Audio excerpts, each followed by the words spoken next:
मध्य प्रदेश के ग्वालियर में 1 करोड़ 20 लाख की लूट हो गई। मोटरसाइकिल पर आए नकाबपोश बदमाश इस वारदात को अंजाम देने के बाद फरार हो गए। पुलिस ने इस मामले में कुछ लोगों को हिरासत में लिया है।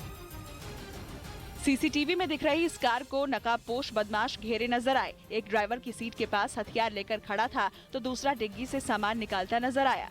कार में सवार आदमी कंपनी के पैसे बैंक में जमा कराने ले जा रहा था। तभी मोटरसाइकिल सवार 2 हथियारबंद नकाबपोश बदमाशों ने उसे घेर लिया और इंदरगंज चौराहे के पास लूट की वारदात को अंजाम दिया। बदमाशों ने इस गाड़ी में रखे 1 करोड़ 20 लाख रुपए लूट लिए। वारदात के बाद पुलिस फौरन मौके पर पहुंची और जांच शुरू कर दी गई। पुलिस इसी सीसीटीवी फुटेज के आधार पर बदमाशों की तलाश में जुट गई। शुरुआती जांच में पुलिस ने कुछ लोगों को संदेह के आधार पर हिरासत में लिया। वहीं बदमाशों की तलाश के लिए टीमें भी बनाई गई।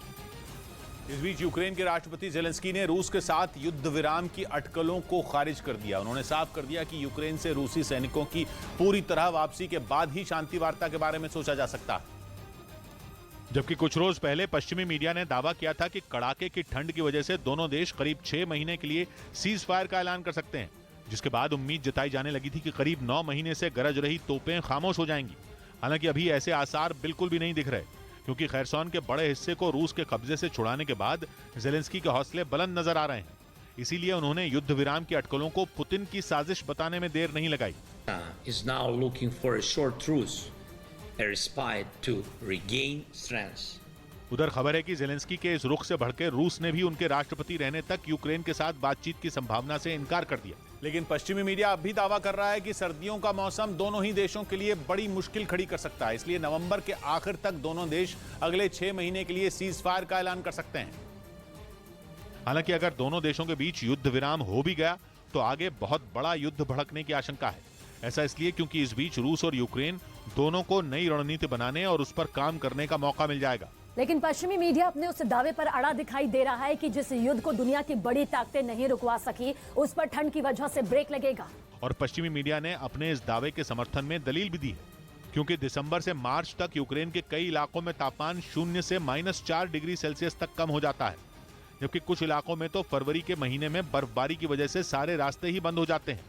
ऐसे में दोनों देशों के सामने सबसे बड़ी समस्या होगी मोर्चे पर तैनात अपनी सेनाओं तक खाने पीने का सामान और गोला बारूद पहुंचाना।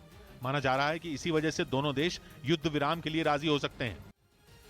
उधर मध्य प्रदेश के नर्मदापुरम के सतपुड़ा टाइगर रिजर्व से एक वीडियो सामने आया। वहां 2 टाइगर की भागने की तस्वीर कैमरे में रिकॉर्ड हो गई। बताया गया कि 3 भालुओं के डर से टाइगर भागते दिखे। को भालू से डरते देखा है? अगर नहीं तो इस वीडियो पर गौर करिए। ये वीडियो मध्य प्रदेश के सतपुड़ा टाइगर रिजर्व का है, जहां 2 बाघ डर से भागते हुए नजर आए। बताया गया कि ये बाघ भालुओं के क्षेत्र में चले गए थे, जिसके बाद 3 भालू इनके पीछे पड़ गए और बाघ भागते नजर आए। वीडियो में भाग रहे इन बाघों के पीछे भालू भी दौड़ते नजर आए। ये पूरा वीडियो 12 सेकंड का है। सतपुड़ा टाइगर रिजर्व में सफारी के दौरान कुछ पर्यटकों ने वीडियो बना लिया और फिर इसे वायरल कर दिया। उधर कुर्द लड़ाकों के सफाये में जुटे तुर्की ने सीरिया और इराक में ताबड़तोड़ हवाई हमले किए। तुर्की के इस्तांबुल में 13 नवंबर को धमाका हुआ था, जिसमें 6 लोगों की जान चली गई थी और तुर्की ने इसके लिए कुर्दिस्तान वर्कर्स पार्टी को जिम्मेदार ठहराया था। यही नहीं, तुर्की ने सीधा सीधा यह भी बोल दिया था कि वो कुर्द लड़ाकों से इसका बदला लेगा। और उत्तरी सीरिया और उत्तरी इराक में हवाई हमले करके उसने अपने बदले की शुरुआत कर दी। तुर्की ने उत्तरी सीरिया में जो हमला किया उसकी तस्वीरें भी आईं, जिनमें धमाकों की आवाज, यहाँ वहां भागते लोग और पूरे इलाके में फैली दहशत नजर आई।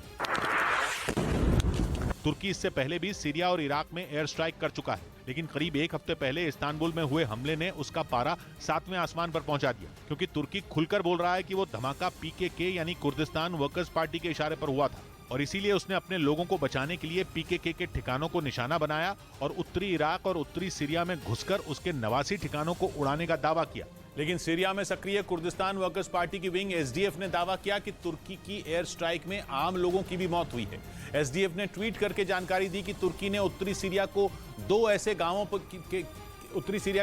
गांवों पर बमबारी की जिनमें घनी आबादी थी और तुर्की के हवाई हमलों में वहां रहने वाले आम लोगों की भी जान गई। तुर्की उत्तरी सीरिया में रात के अंधेरे में घुसा और बम बरसाए। तुर्की ने वहां का क्या हाल किया, सुबह आई ये तस्वीरें उसकी गवाह हैं। सीरिया में कुर्दिस्तान वर्कर्स पार्टी की विंग एसडीएफ ने दावा किया कि हमला सीरिया के अलेपो, हसाका और रक्का में हुआ, जिससे जबरदस्त तबाही हुई। तुर्की ने दावा किया कि उसने उत्तरी सीरिया में केवल कुर्द लड़ाकों को मारा, लेकिन एसडीएफ कह रहा है कि तुर्की और कुर्दों की दुश्मनी में आम लोग पिस गए और सीमा के पास बसे 2 गांवों पर हुए हमले में 11 आम लोगों की जान गई। इसके अलावा एक अस्पताल, एक पावर प्लांट और फसलों को नुकसान हुआ।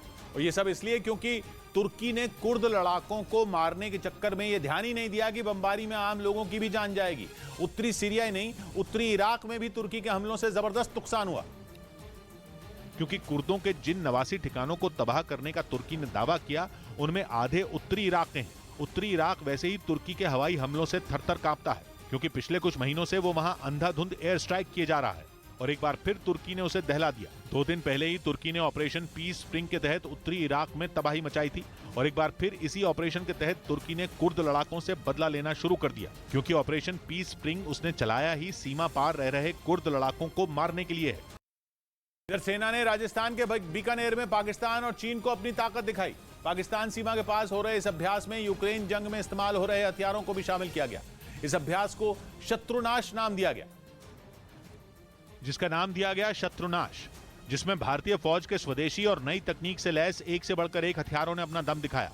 इस दौरान T-90, T-72 टैंक और K9 वज्र हॉवित्जर की मारक क्षमता का प्रदर्शन किया गया। जंग के मैदान में ये आते हैं और तुरंत यहां से निकलकर अपनी पोजीशन लेते हैं। इस अभ्यास के दौरान भारतीय वायुसेना के attack helicopter Boeing AH-64 Apache भी आसमान में दम भरते दिखे। इन हेलीकॉप्टरों को दुनिया के सबसे घातक अटैक हेलीकॉप्टर का तमगा हासिल है।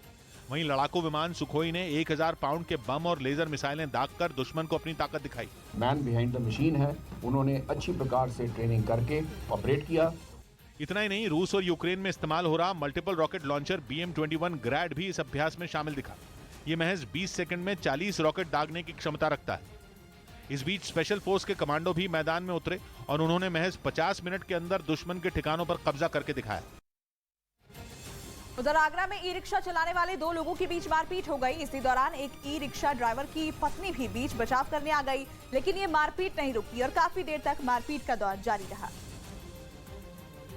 बीच सड़क पर मारपीट का ये सिलसिला काफी देर तक जारी रहा। इसी दौरान मौके पर मौजूद कुछ लोगों ने इसका वीडियो बना लिया और वायरल कर दिया। वहाँ कैंट स्टेशन रोड पर किसी बात को लेकर ई रिक्शा चलाने वाले 2 ड्राइवर आपस में भिड़ गए। दोनों रिक्शा ड्राइवर एक दूसरे को सरेआम पीटते रहे। इसी मारपीट के बीच में एक ई रिक्शा ड्राइवर की पत्नी आ गई और वो भी मारपीट करने लगी। महिला एक आदमी पर डंडे से हमला करती दिखी और फिर उसने भी महिला के हाथ से डंडा खींचकर उस पर अटैक किया। दोनों ई रिक्शा ड्राइवर एक दूसरे के साथ मारपीट करते रहे, ईंट और दूसरी चीजों से भी हमला करने की कोशिश की। बीच सड़क पर ये हंगामा काफी देर तक चलता रहा और जब कुछ लोगों ने बीच बचाव किया तब जाकर ये मामला शांत हुआ। ना दिवाली पर, ना ईद पर, इस साल की सबसे बड़ी ब्लॉकबस्टर, सबसे बड़े सुपरस्टार्स के साथ न्यूज़ 18 शोरील जल्द आ रहा है सिर्फ न्यूज़ 18 इंडिया पर।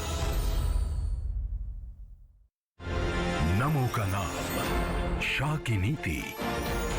गुजरात में कौन देगा 27 साल की सत्ता को चुनौती। देखिए चुनाव की नंबर 1 कवरेज देश के नंबर 1 न्यूज चैनल पर, सबसे बड़ा दंगल में, क्योंकि चुनाव मतलब न्यूज़ 18 इंडिया।